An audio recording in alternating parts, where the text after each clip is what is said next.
Lundi 12 juillet, dans une interview accordée à une station de radio locale, la vice-premier ministre en charge de l'environnement, F. Bazaïba, a fait savoir que la RDC a adopté 10 mesures urgentes pour la préservation et la gestion durable de ressources forestières.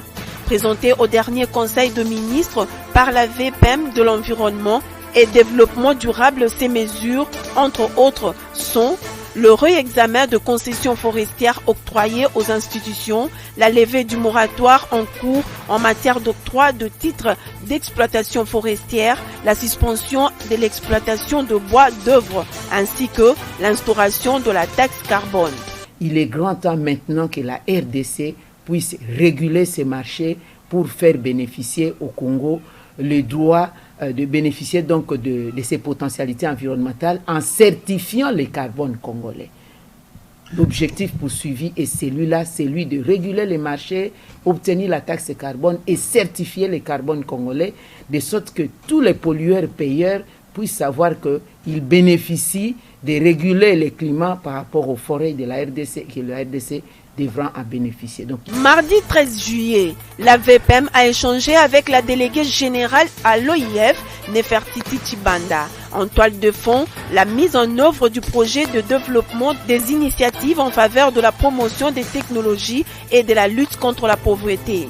Financé par l'OIF à travers l'Institut de la francophonie à hauteur de 4 200 000 €, ces fonds est destiné à créer des incubateurs et de soutenir des initiatives dans la sensibilisation, d'accompagner des structures de médias pour mieux informer la population sur la conservation de la nature. Mercredi 14 juillet 2021, accompagné du ministre d'État des ITP Alexis Guissaro et du DG de l'OVD Benjamin Wenga, la VPM à l'environnement F. Bazaïba a effectué une visite d'inspection de l'avenue Kulumba à Kingabwa poids lourd dans la commune délimitée.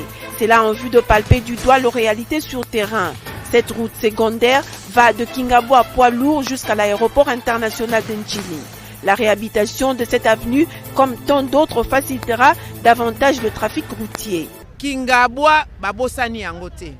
Donc tant musala wana eko salema, toujours discipline na patriotisme ezala pona ko batela biloko ya musala pe ko batela baoyo bakozala wana kutu na esprit ya bien mutoko iko ya pe na verre ya mai kopo ya mai to mwa piodi opesi bato bazo sala misala toyokani pona boyi bazolo ba réputation na biso ya Kingabwa balobi eza mabe toza bata mobulu toza boye tokolakisa bango ke toza bata mobulu te toyokani.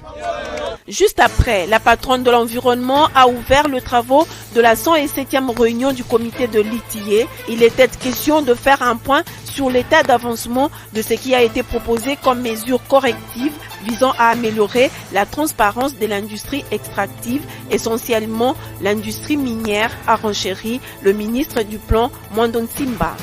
C'est tard dans la soirée que l'avion transportant le ministre égyptien de ressources en eau et irrigation, le docteur Mohamed Abdelati, a foulé les sols congolais accueillis par le DIRCAP de la VPM à son arrivée.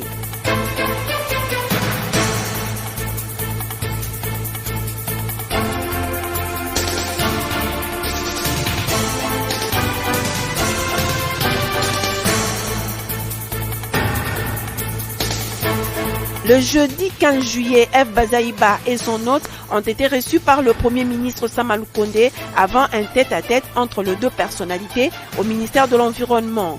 Il faut signaler également que la République arabe d'Égypte a octroyé à la RDC une enveloppe de 10 500 000 $ américains dans le cadre du projet de gestion intégrée de ressources en eau, mis en œuvre dans le cadre de la coopération entre les deux pays. L'un des piliers de ces projets demeure la mise en œuvre du centre hydro-informatique du Congo inauguré le même jeudi par la VPM et le ministre égyptien.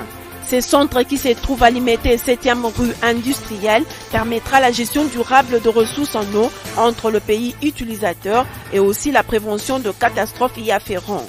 Pour lier l'utile à l'agréable, un repas a été offert à leurs excellences ainsi que leur délégation au chapiteau de GB.